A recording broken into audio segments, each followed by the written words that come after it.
Minsky started warning about the gradual transformation of the economy from a very robust financial system that was stable and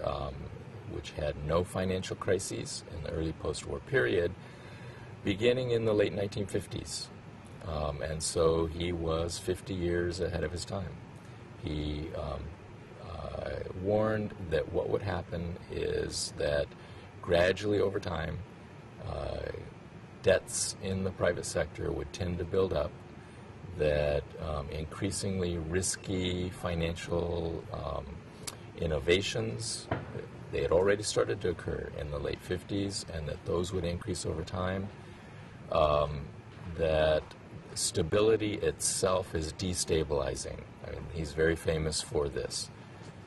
statement that although things appear very stable now, he's warning in the late 50s, gradually over time that stability will build confidence to take increasingly risky positions in assets. So that all of the New Deal structure that had been put in place in the economy during the Great Depression, the tremendous buildup of government debt in World War II, which we can talk more about this because Minsky's view on government deficits is very different from the mainstream view, that all of this debt gave a very safe asset for the financial sector and for the private sector, and that this would be in a sense leveraged. Safe government debt would serve as the basis for leveraging and increasing private sector debt. So that gradually over time, financial innovations, getting around the regulations of the New Deal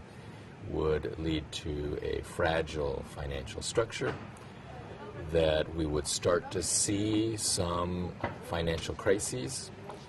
but because of the, what you would say, the big government, that is Treasury that had become about 20% of GDP,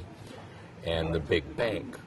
which is the Fed, which would intervene in any financial crisis, we would quickly get out of these crises. And so we really wouldn't learn much from the smaller financial crises that we would have. We would quickly recover and we would resume our path toward increasing fragility.